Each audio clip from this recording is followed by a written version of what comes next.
श्री संत गोरोबा काका यांची पुण्यतिथी साजरी. ॲडव्होकेट संजय रुईकर यांच्या प्रेरणेतून दिनांक 26 एप्रिल रोजी पुष्पांजली विद्यालयासमोर पासदगाव येथे श्री संत गोरोबा काका यांची पुण्यतिथी व श्री संत गोरोबा काका वारकरी प्रतिष्ठान पासदगाव या संस्थेचा दुसरा वर्धापन दिनानिमित्त अखंड हरिनाम सप्ताह व श्रीमद भागवत कथा व ज्ञानेश्वरी पारायण सोहळ्याचे आयोजन करण्यात आले आहे.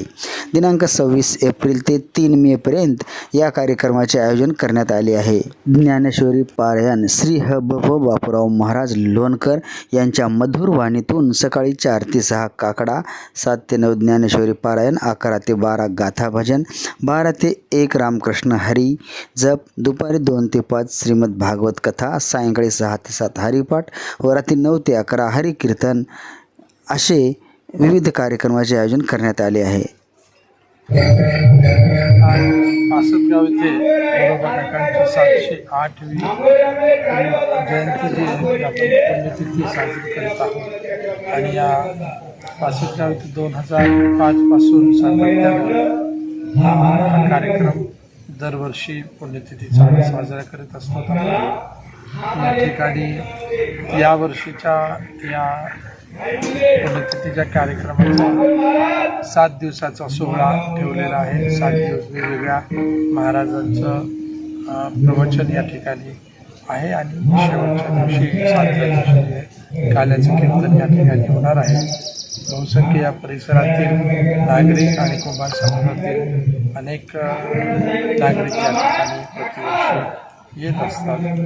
नांदेड जिल्ह्यात पासदगावचं पुष्पांजली माध्यमिक विद्यालयामध्ये पहिलं गोरोबा काकांचं मंदिर जिल्ह्यातलं आहे. त्यामुळे याला एक वेगळं असं महत्त्व आहे. काल्याचे कीर्तन मानवतावादाचे उद्गाते आणि संत संप्रदायातील ज्येष्ठ आणि श्रेष्ठ संत म्हणून गणल्या जाणारे श्री संत गोरोबा काका यांची आज 708वी पुण्यतिथी आहे. सबंध महाराष्ट्रामध्ये हा पुण्यतिथी सोहळा मोठ्या भक्तिभावानं कुंभार समाज आणि इतर समाजामध्ये साजरी केल्या जाते आणि त्याचाच एक भाग म्हणून आम्ही नांदेडमध्ये दरवर्षी पुष्पांजली माध्यमिक विद्यालय पासदगाव या ठिकाणी ॲडव्होकेट संजयजी रुईकर यांच्या मार्गदर्शनाखाली हा कार्यक्रम आम्ही दरवर्षी घेत असतो. मोठ्या श्रद्धेनं कुंभार समाजातील आणि इतर समाजातील भाविक या कार्यक्रमासाठी मोठ्या संख्येनं उपस्थित असतात आणि हा कार्यक्रम घेत असताना आम्हाला संत गोरोबा काकांचे विचार या निमित्तानं तळागाळामध्ये रुजविणं, पेरणं आणि संत महात्म्य या ठिकाणी सांगणं हा एक आम्हाला याचं समाधान या निमित्तानं होत असतं.